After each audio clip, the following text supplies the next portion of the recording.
नमस्कार, मैं हूं आपके साथ सुनील कुमार शर्मा और आप देख रहे हैं न्यूज जन आवाज। पेपर लीक कांग्रेस सरकार की देन, यह कहना है अविनाश जी का। सामाजिक न्याय मंत्री ने राहुल गांधी व विपक्ष पर साधा निशाना। जोधपुर से राजस्थान स्टेट हेड चित्रेश बोहरा की राजनीतिक रिपोर्ट। राजस्थान सरकार के सामाजिक न्याय और अधिकारिता मंत्री अविनाश गहलोत ने विपक्ष और कांग्रेस नेता राहुल गांधी पर निशाना साधा है। जोधपुर प्रवास के दौरान उन्होंने राहुल गांधी पर कटाक्ष करते हुए कहा कि 55 वर्ष के राहुल गांधी स्वयं को युवा मानते हैं, जबकि बुद्धि से अब भी बचपना झलकता है। वे आज यहां सर्किट हाउस में मीडिया से रूबरू थे। उनके आगमन पर सर्किट हाउस में माली समाज के युवाओं ने विशेष रूप से उनका अभिनंदन कर स्वागत किया। इस अवसर पर राज्यसभा सांसद राजेंद्र गहलोत भी उपस्थित रहे। मीडिया से बातचीत में मंत्री गहलोत ने जोधपुर आगमन पर प्रसन्नता व्यक्त करते हुए कहा कि वे हमेशा एक साधारण कार्यकर्ता रहे हैं। इसके बावजूद उन्हें केंद्रीय गृह मंत्री अमित शाह से भेंट का अवसर मिला, जो उनके लिए गर्व की बात है। उन्होंने कहा कि अमित शाह हमेशा कार्यकर्ताओं को जनसेवा के लिए प्रेरित करते हैं। हाल ही में हुई सर्वदलीय बैठक के बहिष्कार पर प्रतिक्रिया देते हुए मंत्री गहलोत ने कहा कि विपक्ष को बैठक में शामिल होकर अपनी बात रखनी चाहिए थी, क्योंकि लोकतांत्रिक व्यवस्था में संवाद ही समाधान है। ऐसा ही परीक्षा विवाद को लेकर पूछे गए प्रश्न पर उन्होंने कहा कि इस संबंध में किरोड़ी लाल मीणा और हनुमान बेनीवाल स्वयं जवाब दें, वह इस विवाद से अलग हैं। मंत्री गहलोत ने पेपर लीक मामले पर कांग्रेस सरकार पर निशाना साधा। उन्होंने कहा कि पेपर लीक कांग्रेस सरकार की देन है। वर्तमान सरकार में एक भी पेपर लीक नहीं हुआ है। एसओजी ने कई दोषी अभ्यर्थियों को जेल भेजा है। मंत्री गहलोत ने जानकारी दी कि निष्क्रिय सामाजिक संगठनों के खिलाफ कार्रवाई की जा रही है और उनकी नियमित मॉनिटरिंग हो रही है। समाज में पारदर्शिता और जवाबदेही बनाए रखने के लिए यह कदम आवश्यक बताया। राजस्थान स्टेट हेड चित्रेश बोहरा की रिपोर्ट के साथ देखते रहिए न्यूज जन आवाज। प्रकरण जब नकल माफियों के द्वारा बाहर आया, 859 पदों पर भर्तियां होनी थी, लेकिन पूर्ववर्ती कांग्रेस सरकार के समय कांग्रेस के नेताओं के द्वारा, कांग्रेस के द्वारा स्वायत्तशासी संस्थाओं में भेजे गए सदस्यों के द्वारा जिस तरीके से करप्शन किया गया, भ्रष्टाचार किया गया, उसके परिणाम स्वरूप ये युवाओं को, लाखों युवाओं को निराशा हाथ लगी थी। लेकिन अपनी अपनी सरकार का अलग अलग मत होता है। हमारी सरकार ने आते ही एसआईटी का गठन किया, नकल माफिया को नकेल कसी और जो लोग भर्ती में फर्जी पाए गए थे, लगभग 859 में से 68 के करीब राजस्थान सरकार ने माना था कि उनके संलिप्तता की बात आई है, उनके खिलाफ कार्रवाई भी की है। और चूंकि कल ही माननीय राजस्थान उच्च न्यायालय का निर्णय आया है, इस पर बैठ करके बातचीत करेंगे। राजस्थान के मुख्यमंत्री भजनलाल शर्मा जी के नेतृत्व में जो भी फैसला राजस्थान के हित में छात्र हित में होगा, उसको आने वाले समय में लिया जाएगा। क्रेडिट लेने की होड़ मची है सर।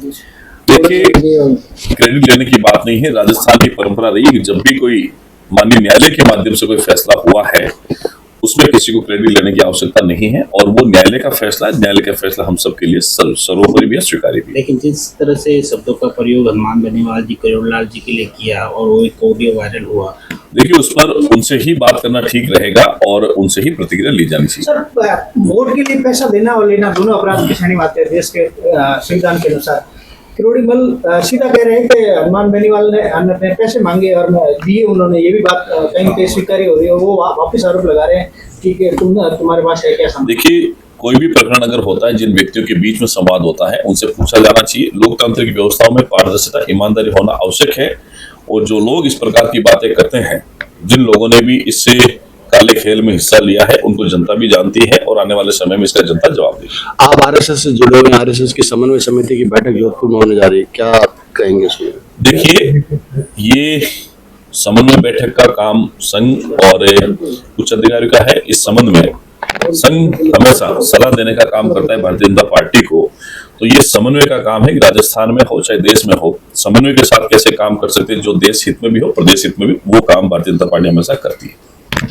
धन्यवाद। का लक्ष्य है जिसमें राजस्थान भर के 37 इंस्टीट्यूट जो हैं, उनको हमने एफिलिएटेड किया है सरकार के साथ में। और पिछले साल की हमने लगभग 20,000 से अधिक बच्चों को एडमिशन दे दिया है, वो कोचिंग कर रहे हैं। इस बार नए सत्र के लिए भी हमने आवेदन पोर्टल खोल दिया है। छात्र छात्राएं जहां चाहे आवेदन कर सकते हैं और 30,000 तक की क्षमता हमने रखी है। कोचिंग संस्थानों के माध्यम से निःशुल्क उनको कोचिंग दी जा रही है। सर, विधानसभा सत्र शुरू होने वाला है, उससे पहले जो है सर्वदलीय बैठक में विपक्ष ने कहीं जो है बड़े आरोप लगाए हैं सर सत्ता पक्ष पर। देखिए, कांग्रेस हो या कोई विपक्षी दल हो, जब लंबे समय तक सत्ता में रहे, उसके बाद में जब सत्ता में बाहर हो जाते हैं, तो उनका जो सत्ता का मोह है वो टूटता नहीं है, और सत्ता के मोह में इस प्रकार के निर्णय वो लोग करते हैं जो जनता को कभी पसंद नहीं आते हैं। राजस्थान विधानसभा का सत्र शुरू होने वाला है और उसमें सर्वदलीय बैठक में परंपरा रही है राजस्थान की विधानसभाओं की, हर बार जब भी कोई फैसला होता है सर्वदलीय बैठक में होता है, लेकिन कांग्रेस ने एक अनुचित निर्णय लिया है और निश्चित ही राजस्थान की जनता इसका निंदा करती है, भारतीय जनता पार्टी उसकी निंदा करता है। उनको सर्वदलीय बैठक में आकर के अपनी बात कहनी चाहिए।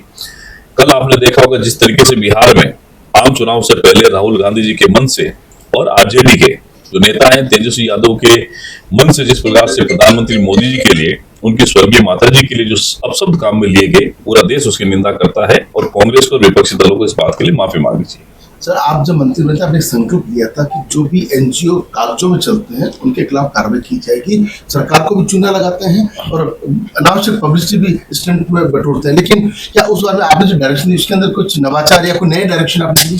देखिए, निश्चित ही जो गवर्नमेंट ग्रांटेड एनजीओ हैं उनका समय समय पर निरीक्षण होता है, उनकी हम लोग देखरेख भी करते हैं, और जो किसके खिलाफ में शिकायत आती है, जो काम नहीं करता उसको ब्लैकलिस्ट करने का काम भी करते हैं, उसको बंद करने का काम भी करते हैं। बहुत सारे एनजीओ को हमने बंद किया है। जब भी आप लोगों के माध्यम से कोई शिकायत मिलेगी उस पर अग्रिम कार्रवाई करके सख्त निर्णय भी सरकार लेगी। प्रक्रिया के तहत इन पर नियुक्ति होती है और वो बाल अधिकारिता विभाग के अंदर आता है। नारी निकेतन में हाईकोर्ट का फैसला हुआ है कि वहां महिलाओं को पोस्टिंग दी जानी चाहिए, तो हमने वही पोस्टिंग दी है और आने वाले समय में रिक्त पदों पर माननीय मुख्यमंत्री जी ने विश्वास दिलाया कि जो रिक्त पद होंगे उन पर भर्तियां निकाल करके उनको भरेंगे। अभी हमारे मुख्यमंत्री ने इसी सरकार में लगभग कुछ एसएसओ जो है ब्लॉक ऑफिसर हैं सामाजिक न्याय अधिकारिता विभाग के 67-70 के करीब उनकी पोस्टिंग दी है। आने वाले समय में और नियुक्तियां जारी रहेंगी। आपके विभाग द्वारा अनुप्रयुक्त योजना चल रही है, उसको आप